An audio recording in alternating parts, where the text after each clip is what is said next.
회사를 그만두고 받는 퇴직금에도 세금을 뗀다고요? 그래서 준비했습니다. 떠먹여주는 연금 오늘의 메뉴는 퇴직금을 수령할 때 절세하는 방법입니다. 일단 회사를 그만두면 퇴직금을 IRP로 입금해주죠? 네, 지난 시간에 떠먹여드린 그 IRP 맞아요. IRP로 받은 뒤 바로 해지하고 찾아버리는 분들이 많은데 이때 떼는 세금이 퇴직소득세예요. 퇴직소득세는 퇴직금에서 근속연수와 환산급여에 따라 정한 공제금액을 제외하고 적용을 하는데 여기까지만 들어도 머리가 아득해지죠? 네, 저도 어렵네요. 오죽하면 국세청에 계산 프로그램이 있을 정도라니까요. 공제하는 퇴직소득세가 생각보다 많아서 아깝다는 분들이 많습니다. 그래서 지금부터 중요해요. 여기서 절세 방법 첫 번째, 일시금 말고 연금으로 받으세요. 연금 수령은 만 55세부터 가능한데요. 난 54세 이하다. 그렇다면 일단 퇴직금을 IRP 계좌에 만 55세까지 넣어두고 굴리는 방법을 추천드립니다. 그건 나중에 다시 알려드릴 테니까 오늘은 만 55세 이상 선배님들만 먼저 주목해주세요. 연금 수령 신청하고 10년 이상 나눠받으면 퇴직소득세 30%를 할인해 주거든요. 11년 차부터는 10%포인트 더 깎아줘 40% 할인해 주는 게 핵심이에요. 예를 들어서 2억 원의 퇴직금을 일시금으로 받아서 퇴직소득세로 10%를 내야 한다고 생각해보면 약 2천만 원이잖아요.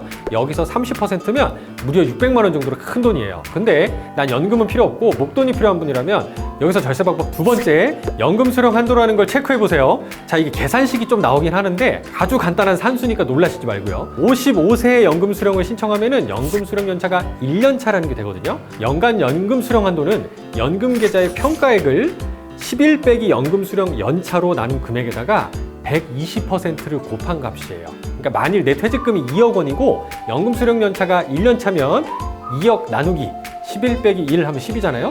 그러면은 2천만 원이 되는데 여기에다 곱하기 120% 하면은 2,400만 원이 연간 연금 수령 한도가 됩니다. 하지만 1년차 연금 수령 한도는 2,400만 원보다 더 많은 목돈이 필요한 경우라면 어떻게 할까요? 그렇다면 2013년 3월 1일을 꼭 기억하세요. 내가 가지고 있는 IRP가 2013년 3월 1일 이전에 만들어졌거나 내가 2013년 3월 1일 이전에 퇴직연금제도에 가입했다면 연금 수령 연차는 이제 6년 차부터 시작합니다. 이거를 연금 수령 한도 계산식에다가 적용을 해보면요. 11 빼기 6이잖아요. 그러니까 5죠. 앞에서 가정했던 퇴직금 2억 기준으로 계산을 해보면 4,800만 원까지 연금 수령 한도가 크게 올라갑니다. 그럼에도 불구하고 나는 4,800만 원 이상 큰 돈이 필요하다면 어떡하죠?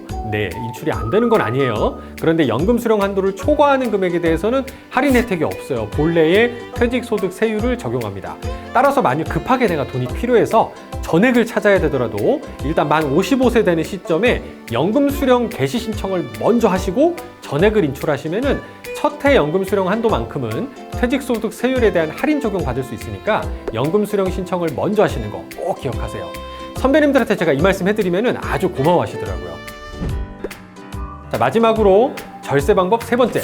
세액공제를 받기 위해 납입하는 IRP 계좌와 퇴직금 수령을 위한 IRP 계좌를 분리해보세요. 지난 시간에 세액공제를 잘 받기 위해서 IRP를 포함해서 연금 계좌에 연간 최대 900만 원까지 납입하자고 했잖아요. 그런데 여기에 퇴직금을 섞여버리게 되면 해지하는 경우 그동안 세액공제를 위해 납입했던 금액하고 운용수익금이 모두 함께 해지돼 버리니까 조심해야 돼요. 특히 세액공제 받았던 납입금과 운용수익금 두 개를 합쳐서 기타소득세 16.5%가 부과됩니다. 즉 그동안 받았던 세금 혜택을 토해내야 되는데 세액공제는 납입 원금에 대해서만 받았잖아요. 근데 해지할 때는 운용 수익금까지 합쳐서 환수가 되니까 상당히 불리합니다. 특히 연간 총 급여액이 5,500만 원 이상 되는 분들은 세율도 16.5%가 아니라 13.2%로 낮은 세율로 공제받았거든요. 그런데 해지 시에 토해내는 게 16.5%니까 오히려 더 많은 세금을 납부하게 될 우려가 있습니다. 이제 우리은행의 경우는 자유인출 제도라고 해서 알아서 구분해서 인출을 해드리고 있기 때문에 우리은행에 연금저축 계좌에 있는 고객님이라면 신경 따로 안 쓰셔도 될 겁니다.